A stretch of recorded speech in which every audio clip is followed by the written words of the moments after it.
जी अस्सलाम वालेकुम। कैसे हैं आप सब दोस्तों? उम्मीद करता हूँ सब खैरियत से होंगे। अच्छा दोस्तों, इस वीडियो में हम लोग सीखेंगे कि आपके लैपटॉप या कंप्यूटर में जो जो चीज़ें लगी हुई हैं, मतलब कि प्रोसेसर, रैम या ग्राफिक कार्ड, ऑडियो के लिए जो डिवाइसेस लगी होती हैं, ऑडियो कार्ड्स वगैरह, वो हम लोग कैसे देख सकते हैं, उनको कैसे फाइंड आउट कर सकते हैं कि कौन कौन सी चीज़ें लगी हुई हैं। उसके लिए अगर आप विंडोज़ 6 या विंडोज़ 7 यूज़ कर रहे हैं तो यहाँ पे आपके पास माई कंप्यूटर शो हो रहा होगा।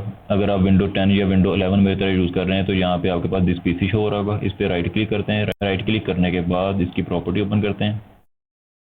प्रॉपर्टी ओपन करने के बाद यहाँ पे आपके पास सारी चीज़ें यहाँ पे शो हो जाएंगी, जो बेसिक चीज़ें होती हैं।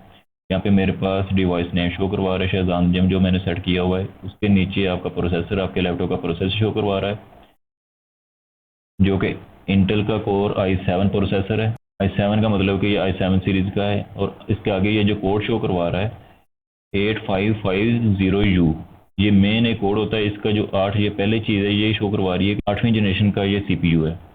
उसके बाद ये जो 550 आगे शो करवा रहा है, ये एक अलहदा कम्बिनेशन है। इसके आगे ये जो यू शो करवा रहा है, इसका आगे से अलहदा मतलब होता है। इस पर एक और अलहदा मैं सेपरेट वीडियो बनाऊंगा, उसमें कंप्लीट डिटेल के साथ ये जो कोड होता है वो एक्सप्लेन कर दूंगा। उसके बाद इसकी ये जो स्पीड है 1.8 1.9 गीगाहर्ट्ज़ है। इसके नीचे रैम शो करवा रहा है, इंस्टॉल्ड रैम, जो देख सकते हैं 16 GB की रैम है, 15.8 GB यूजेबल है। उसके नीचे डिवाइस आईडी और प्रोडक्ट आईडी मैं यहाँ से हाइड कर रहा हूँ। के नीचे आपको ऑप्शन मिलेगा सिस्टम टाइप का, 64 बिट ऑपरेटिंग सिस्टम है। यहाँ पे अगर आपके पास x64 भी शो करवा रहा है तो उसका मतलब भी 64 बिट ऑपरेटिंग सिस्टम ही होता है। इसके अलावा एक 32 बिट ऑपरेटिंग सिस्टम होता है, लेकिन 32 बिट ऑपरेटिंग सिस्टम कोई भी नहीं आ रहा अभी। जितने भी लैपटॉप या कंप्यूटर्स आ रहे हैं वो 64 बिट ही आ रहे हैं। इसके नीचे आपको पेन एंड टच का ऑप्शन दे रहा है। अगर यहाँ पे नॉट सपोर्टेड लिखा हुआ है तो मीन कि आपका लैपटॉप या आपका कंप्यूटर टच सपोर्ट नहीं करता। अगर यहाँ पे पेन सपोर्ट लिखा हुआ है, मीन कि ये लैपटॉप या ये कंप्यूटर स्क्रीन सपोर्ट करता है। उसके बाद नीचे आ जाते हैं विंडोज़ की स्पेसिफिकेशंस हैं। एडिशन विंडोज़ 11 होम है मेरे पास। उसके बाद यहाँ पे विंडोज़ की स्पेसिफिकेशन में आ जाते हैं। एडिशन में आपके पास जो भी विंडो शो करवा रहा होगा वो आपकी विंडोज़ होगी। मेरे पास यहाँ पे विंडोज़ 11 होम शो करवा रहा है। उसके बाद ये वर्जन है इसका 21H2 यहाँ पे शो करवा रहा है, तो ये इस विंडो का वर्जन है। ये मैंने इंस्टॉल की थी 30 सितंबर 2021 को, यानी मेरे पास ये लैपटॉप तकरीबन 2018 से मैंने लिया हुआ है। इसके बाद नीचे शो करवा रहा है इंस्टॉल्ड ऑन 30 सितंबर 2021, मीन कि इस डेट को मैंने ये विंडो इंस्टॉल की थी। इससे पहले मेरे पास विंडो 10 थी, उसी को अपग्रेड किया था मैंने विंडोज़ 11 में। उसके बाद नीचे शो करवा रहा है ऑपरेटिंग सिस्टम बिल्ड, ये उसका कोड आ रहा है। उसके बाद एक्सपीरियंस, इसका विंडोज़ फीचर एक्सपीरियंस पैक, ये आगे इसका कोड शो करवा रहा है। इसके बाद अगर आपने देखना है कि आपकी विंडो एक्टिवेटेड है या नहीं, उसके लिए आप इस पर क्लिक करेंगे, प्रोडक्ट की एंड एक्टिवेशन।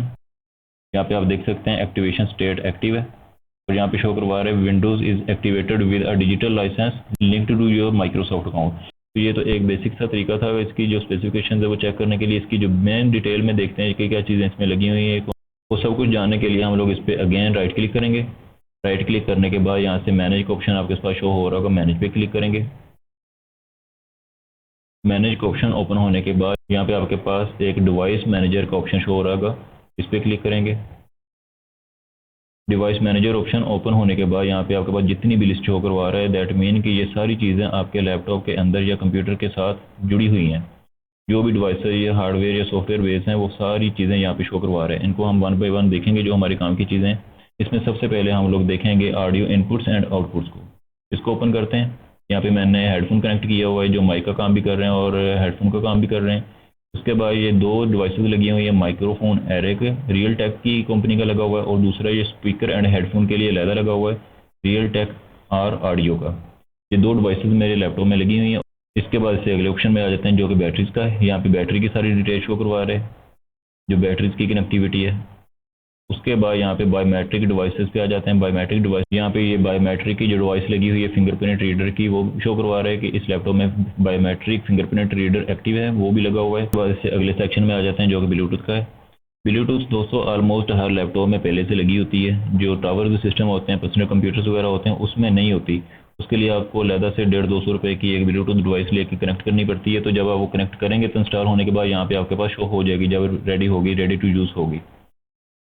इसके बाद कैमरा में आ जाते हैं। कैमरा में मेरे पास ये HP वाइड विजन कैमरा लगा हुआ है। आपके पास भी जो सी कंपनी का जो सा कैमरा कनेक्ट होगा वो यहाँ पे आ जाएगा।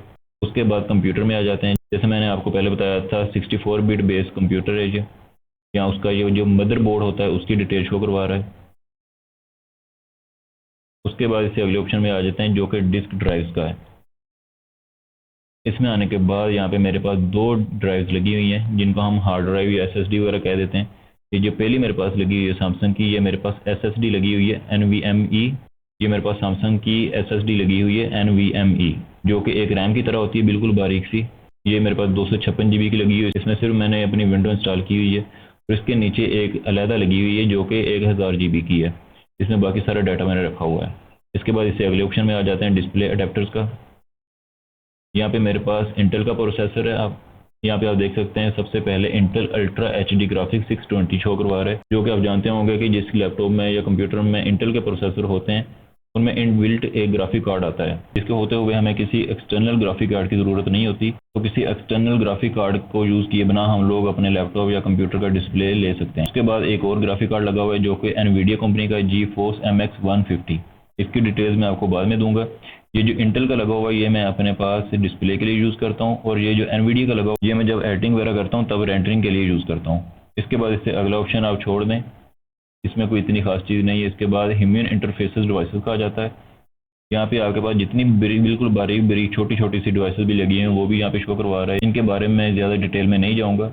यहाँ पे आप देख सकते हैं सारी यहाँ पे एक्टिवेटेड हैं। यहाँ पे आप देख सकते हैं बिल्कुल बारीक सा एक डॉट सा लगा हुआ है, एरो सा बना हुआ है, HID कंप्लेंट टच स्क्रीन। ये मैंने अपने लैपटॉप की स्क्रीन टच स्क्रीन को बंद किया हुआ है, इसलिए यहाँ पे ये एरो को शो करवा रहा है। अगर मैं इस ऑप्शन को सिलेक्ट करके इस पर राइट क्लिक करके यहाँ पे देखता हूँ तो डिसेबल डिवाइस का आ रहा है, मीन कि ये डिवाइस अभी इनेबल है, वर्किंग में है। और इसके ऊपर मैं राइट क्लिक करता हूँ तो यहाँ पे इनेबल का आ रहा है, मीन कि ये डिवाइस अभी डिसेबल है, कि मेरे लैपटॉप का जो टच है वो अभी काम नहीं कर रहा। ये मैंने खुद बंद किया हुआ है। यहाँ पे अगर मैं इनेबल करूँगा तो मेरे लैपटॉप का जिस स्क्रीन पे टच होगा वो काम करने लग पड़ेगा। तो अभी इसको मैं क्लोज कर देता हूँ। क्लोज करने के बाद इससे जो अगला ऑप्शन है IDE ATA, इस ऑप्शन में आ जाते हैं। ये हमारे पास शो करवा रहा है जो हमारी रैम्स लगी हुई है या जो हार्ड ड्राइव लगी हुई है, SSD लगी हुई है, वो कौन सी प्रोटोकॉल या कौन सी LAN के जरिए काम कर रहा है, वो सारी डिटेल यहाँ पे शो करवा रहा है। उसके बाद कीबोर्ड में आ जाते हैं। यहाँ पे कीबोर्ड और माउस वगैरह की यहाँ पे सारी डिटेल शो करवा रहा है। उसके बाद मेमोरी टेक्नोलॉजी डिवाइसेस पे आ जाते हैं। यहाँ पे आप देख सकते हैं Realtek PCI e card reader यहाँ पे शो करवा रहा है। आपने अक्सर लैपटॉप की एक साइड पे देखा होगा कि कार्ड लगाने के लिए एक जगह होती है जिसमें बड़ा कार्ड लगता है, उस बड़े कार्ड के अंदर एक छोटा माइक्रो SD कार्ड लगता है। तो उस डिवाइस को यहाँ पे शो करवा रहा है Realtek PCI e card reader के नाम से। इसके बाद इससे अगले ऑप्शन में आ जाते हैं। ये हमारे पास माउस का और ये क्लिक पैड का यहाँ पे शो करवा रहा है। इसके बाद मॉनिटर्स में आ जाते हैं। यहाँ पे मेरे मॉनिटर को यहाँ पे डिटेल शो करवा रहे हैं। इसके बाद नेटवर्क अडेप्टर में आ जाते हैं। यहाँ पे मेरे पास जितने भी नेटवर्क अडेप्टर लगे हुए हैं वो सारी डिटेल यहाँ पे शो करवा रहा है, जो वाईफाई का, इनपुट का, आउटपुट का। यहाँ पे मेन आप देखें तो यहाँ पे दो और डिवाइसेज यहाँ पे शो करवा रहा है। यहाँ पे आप देख सकते हैं सबसे ऊपर Bluetooth device personal area network के नाम से शो करवा रहा है।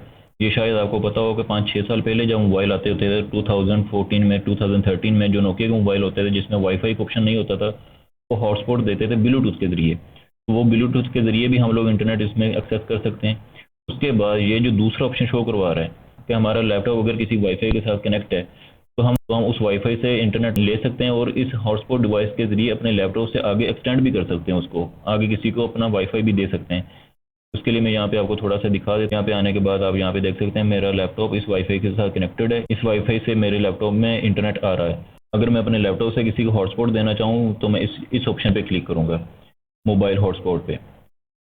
यहाँ पे भी मेरा लैपटॉप वाईफाई देना शुरू हो गया, जैसे सेम टू सेम मोबाइल में होता है। मोबाइल में जैसे मतलब 4G वगैरह की सिम डालता है और आगे किसी को हॉटस्पॉट देता है, सेम ये भी वही प्रोसेस है। ये जो मैंने अभी ऑन किया था मोबाइल हॉटस्पॉट ऑप्शन, ये कंप्लीट जो ऑप्शन वो ये वाली डिवाइस यहाँ पे हैंडल कर रही है। ये डिवाइस लगी होगी आपके लैपटॉप में तो आप लैपटॉप से अपने हॉटस्पॉट दे सकते किसी भी और डिवाइसेस को। इसको भी क्लोज करके नेक्स्ट ऑप्शन ओपन करते हैं। यहाँ पे आपके पास जितने भी प्रिंटर्स वगैरह इंस्टॉल किए होंगे वो सारे यहाँ पे शो करवा रहा होगा। अभी इसको क्लोज करके प्रोसेसर में जाते हैं। प्रोसेसर में आने के बाद यहाँ पे आप देख सकते हैं अगेन वही चीज़ शो करवा रहा है, Intel core i7 8550U CPU यहाँ पे मेरे पास लगा 1.8 GHz इसकी स्पीड है। वहाँ पे आपने पिछले ऑप्शन में देखा वहाँ पे सिर्फ एक ही CPU यहाँ पे शो करवा रहा था, लेकिन यहाँ पे आप देख सकते हैं 1 2 3 4 5 6 7 8 यहाँ पे टोटल 8 CPU शो करवा रहे हैं। दैट मीन कि ये मेरे पास जो CPU लगा हुआ है, प्रोसेसर लगा हुआ है, ये 8 कोर CPU है। 4 कोर का भी होता है, 6 कोर का भी होता है, 8 कोर का भी होता है, इसके ऊपर 16 कोर का भी होता है, उसके ऊपर भी आई थिंक जाते हैं। तो यहाँ से भी आप अपने प्रोसेसर का टाइप देख सकते हैं कौन सा, तो यहाँ से भी आप अपने प्रोसेसर देख सकते हैं कौन सा मॉडल है, उसकी जनरेशन कौन सी है और वो कितनी कोर का प्रोसेसर है। तो इसको क्लोज करते हैं। इसके आगे सिक्योरिटी डिवाइसेस पे आ जाते हैं। यहाँ पे ट्रस्टेड प्लेटफॉर्म मॉड्यूल यहाँ पे लगा हुआ है 2 पॉइंट, ये सिक्योरिटी के लिए कोई डिवाइस लगी है। इसके बाद सेंसर में आ जाते हैं। यहाँ पे 2 किस्म के सेंसर लगे हुए हैं। इसको क्लोज करके आगे सॉफ्टवेयर कंपोनेंट में आ जाते हैं। यहाँ पे आपके काफ़ी सारे सॉफ्टवेयर बेस्ड कंपोनेंट्स नज़र आ रहे होंगे। जो सारे सॉफ्टवेयर बेस्ड कंपोनेंट हैं वो यहाँ पे शो हो रहे होंगे सॉफ्टवेयर कंपोनेंट्स के अंदर। इसको क्लोज करके इसे अगले ऑप्शन में आ जाते हैं, सॉफ्टवेयर डिवाइसेस। यहाँ पे भी आपको कुछ डिवाइसेस देखने को मिल जाएंगी। इसके बाद यहाँ पे आ जाते हैं sound video end game controllers में। यहाँ पे मेरे पास 2 ऑडियो कंट्रोलर लगे हुए हैं जो इंटरनल लगे हुए हैं। सबसे पहले जो इंटेल का डिस्प्ले ऑडियो है, उसके बाद दूसरा जो है रियल टेक का है, उसके बाद दूसरा रियल टेक का शो करवा रहा है। यहाँ पे ये जो MDR का शो करवा रहा है ये मैंने ब्लूटूथ के जरिए हेडफोन कनेक्ट किए हुए हैं। उसके बाद स्टोरेज कंट्रोलर में आ जाते हैं। यहाँ पे स्टोरेज कंट्रोलर के कुछ टाइप शो करवा रहा है। यहाँ पे माइक्रोसॉफ्ट स्टोरेज का शो करवा रहा है और दूसरा यहाँ पे स्टैंडर्ड NVMe एक्सप्रेस कंट्रोलर यहाँ पे शो करवा रहा है। यहाँ पे पहले मैंने आपको दिखाया था, यहाँ पे डिस्क ड्राइव में आते हैं। डिस्क ड्राइव में आने के बाद ये जो मेरे पास SSD लगी हुई है सैमसंग की, वो इसी की बेस काम कर रही है, स्टैंडर्ड NVMe एक्सप्रेस कंट्रोलर। इसके बेस पे ये मेरी सैमसंग की डिवाइस कंट्रोल कर रही है। इससे अगले ऑप्शन में भी चलते हैं। यहाँ पे आपको बहुत सारी डिवाइसेस शो हो जाएंगी जो सॉफ्टवेयर बेस हार्डवेयर बेस हैं, जिनके बारे में सारी इन डिटेल यहाँ पे शो करवा रहा है। अभी इसके लिए हम इतनी डिटेल में नहीं जाएंगे। इसके बाद इससे अगला ऑप्शन शो करवा रहा है यूनिवर्सल सीरियल बस कंट्रोलर। इसको ओपन करेंगे। यहाँ पे सारी USB की टाइप यहाँ पर शो करवा रही है, कौन कौन सी USB पोर्ट्स हैं। इसके बाद इससे अगले ऑप्शन में आ जाते हैं USB कनेक्टर मैनेजर। यहाँ पे USB कनेक्टर मैनेजर का यहाँ पे एक ऑप्शन शो करवा रहा है। तो दोस्तों ये सारी डिटेल्स थी, जो जितनी भी बरीक या बड़ी या जो भी डिवाइसेस वो यहाँ पे शो हो रही होती हैं। तो दोस्तों यहाँ पे एक और चीज़ आपको क्लियर कर दूँ, जो पहले हमने प्रोसेस देखा था उसी प्रोसेस में चलते हैं दोबारा। दिस PC पे राइट क्लिक किया, राइट क्लिक करने के बाद प्रॉपर्टी ओपन की। प्रॉपर्टी ओपन करने के बाद यहाँ पे फिर सेम वही चीज़ें शो करवा रहा है, प्रोसेसर और रैम की डिटेल। दोस्तों यहाँ पे जो रैम मेरे पास शो करवा रहा है 16 GB की रैम शो करवा रहा है। अगर मेरे पास 16 GB की रैम लगी हुई तो मैं यहाँ से इसको एडिट करके 32 GB भी कर सकता हूँ। तो इसलिए आप अगर कोई नया लैपटॉप ले रहे हो तो इस चीज़ के ऊपर नहीं जाना आपने कभी भी। अगर आपने स्पेसिफिकेशन वगैरह चेक करनी है तो उसके लिए मैं आपको एक और सॉफ्टवेयर बताऊँगा जो बिल्कुल क्लियर है। उसके लिए अगर आपने डिवाइसेस का चेक करना है, या जैसे प्रोसेसर कौन सा लगा हुआ है, इसके जो ऑडियो कंट्रोलर्स हैं, वीडियो कंट्रोलर्स हैं और ग्राफिक कार्ड लगे हैं, उसके लिए सबसे जो बेहतर तरीका है वो यही वाला है, डिवाइस मैनेजर का। इसको अगर आप स्कैन करेंगे तो अगर किसी ने कोई इसमें एडिटिंग वगैरह की हो वो सारी कैंसिल हो सकती है। उसके लिए आपके पास ये जो कंप्यूटर का नाम जो हो रहा होगा उसके ऊपर क्लिक करना है। उसको सेलेक्ट करने के बाद यहाँ पे ये जो मेन यहाँ पे शो करवा रहा है स्कैन फॉर हार्डवेयर चेंजेस, इस पर क्लिक कर देना है। यहाँ पे कंप्लीट जो डिटेल्स होंगी उनको दोबारा स्कैन करेगा, डिवाइसेस को सबको स्कैन करने के बाद यहाँ पे वो अगेन वो डिवाइसेस यहाँ पे शो करवा देगा। इसको स्कैन करने का फ़ायदा ये होता है कि अगर मैं अपने लैपटॉप से बिल्कुल ब्लूटूथ इसको ओपन करके निकाल देता हूँ तो यहाँ पे ब्लूटूथ नहीं शो करवाएगा। अगर आपने वेरीफाई करना हो तो आपने अगेन इस पर क्लिक करके दोबारा स्कैन कर लेना है। स्कैनिंग के दौरान जो जो चीज़ें आपके लैपटॉप के साथ कनेक्ट होंगी वो सारी अगेन वहाँ पे शो करवा देगा। जो चीज़ें आपके लैपटॉप के साथ कनेक्ट नहीं होंगी वो यहाँ पे शो नहीं करवाएगा। अगर मैं अपने लैपटॉप से कैमरा रिमूव कर देता हूँ, इसका हार्डवेयर खोल के इसका कैमरा डैमेज कर देता हूँ या इसको रिमूव कर देता हूँ, के नाम को सिलेक्ट करके यहाँ से इसको हार्डवेयर स्कैन करता हूँ तो यहाँ पे वो मेरा कैमरा गायब हो जाएगा। तो यहाँ से आप कंफर्म कर सकते हैं कि आपके लैपटॉप या आपके PC के साथ कौन कौन सी डिवाइसेस कनेक्ट हैं और उनकी जो डिटेल्स हैं सारी और उनकी कंपनी के नाम वगैरह सब कुछ जान सकते हैं यहाँ से। आई होप आपको सारी चीज़ें यहाँ तक क्लियर हो गई होंगी। अगर आपको किसी भी चीज़ की समझ नहीं आई तो आप कमेंट करके पूछ सकते हैं, उस पर मैं वीडियो बनाने की कोशिश करूँगा या कमेंट में आपका रिप्लाई का जवाब दे दूँगा इंशाल्लाह। इसके बाद मिलते हैं किसी न्यू वीडियो में किसी न्यू टॉपिक के साथ। तब तक के लिए अल्लाह हाफिज़।